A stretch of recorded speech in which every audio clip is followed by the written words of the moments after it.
You know the story of the tortoise and the hare, right? I mean, we all do. It's one of those classic fables from when we were kids.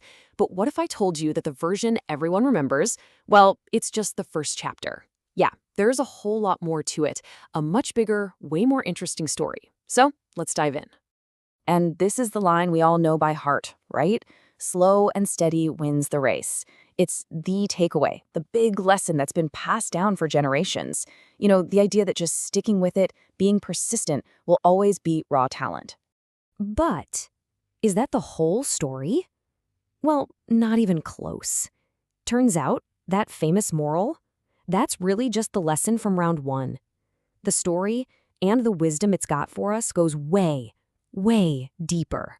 Okay, so first, let's do a quick refresh on the race we all know. The classic version from Aesop's fables that kind of set the stage for everything else. So it all kicks off with this super boastful rabbit, right? He's mocking the tortoise for being so slow. And during the race, the rabbit is so fast, so completely overconfident that he builds up this huge lead and then literally decides to take a nap, just right there in the middle of the race. But the tortoise, he just keeps plodding along, one steady step after another. And you know how it ends. He crosses that finish line while the rabbit is still snoozing away. And so the moral of this race is super clear. Being naturally gifted is great and all, but if you don't have that consistency, that determination, it can be totally worthless. A simple, but you got to admit, a pretty powerful lesson. But hold on, because the story is nowhere near over. The rabbit, who is, let's be honest, completely humiliated, immediately challenges the tortoise to a rematch. And this is where things start to get really interesting.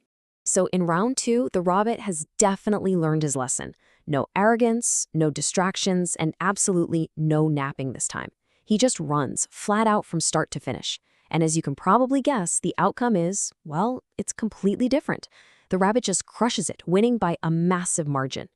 So this gives us a totally new moral, one that kind of flips the first one on its head. It turns out that fast and consistent will always be slow and steady. So the first lesson wasn't necessarily wrong, it was just incomplete. So now we've got this really fascinating puzzle, don't we? The first race tells us that consistency is the most important thing. But the second race says, nope, being fast and efficient is what really counts.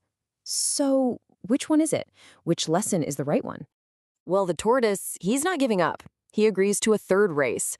But this time, he's done playing the rabbit's game. This time, he's going to make the rabbit play his game. And to really get what the tortoise is about to do, we need to quickly talk about something called a core competency. All that means is your unique strength, right? The one thing you can do that gives you an edge over the competition. And the tortoise, well, he's about to play his ace. So for race number 3, the tortoise says, I'll pick the route. And he very cleverly picks a route that has a big river in the middle of it. So the race starts, and just like before, the rabbit takes off like a rocket on the land. But then he gets to the riverbank and just stops. He's stuck. He can't swim. A little while later, the tortoise shows up, calmly wades into the river, swims across to the other side, and wins the race. Brilliant. And that right there gives us our third moral. Winning isn't always about just being faster or trying harder. Sometimes it's about being smarter. It's about knowing what you're good at, your core competency, and then changing the playing field so it favors you. So you see the shift, right? The lesson from race 2 was basically work harder and faster. But race 3 teaches us something much more profound. Work smarter, not harder. Use strategy.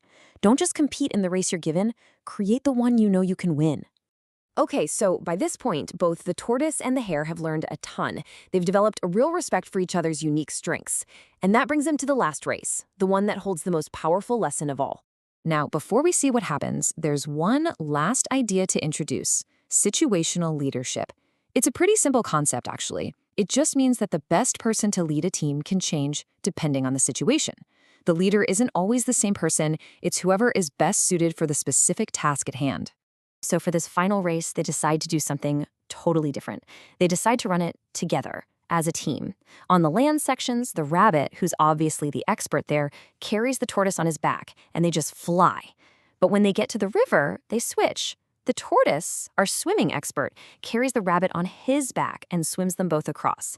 And by working together, leveraging each other's strengths, they don't just finish, they finish in a time that neither of them could have ever achieved alone.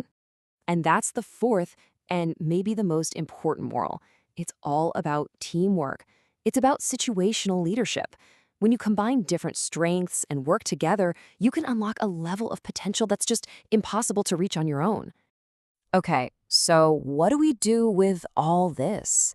We've got four different races with four different morals that almost seem to contradict each other. Well, putting it all together, that's where the real wisdom is. Because it turns out they're not contradictions at all. Think of it more like a complete toolkit for success. Race 1 taught us to be consistent. Race 2, to be efficient. Race 3 taught us to be strategic. And Race 4 showed us the power of being collaborative. And that brings us to the ultimate lesson of the whole story.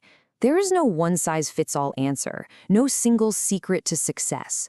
True wisdom isn't about choosing to be the tortoise or the hare. It's about looking at the race you're in and knowing exactly which tool from the toolkit to pull out. So that's the question I want to leave you with. Think about the challenges you're facing right now, in your job, in your life. What kind of race are you running? Is it one that calls for that slow, steady persistence? Or is it time to be fast and efficient? Or maybe you need to change the route entirely, or even find a partner to help you cross that river. So ask yourself, which race are you running right now?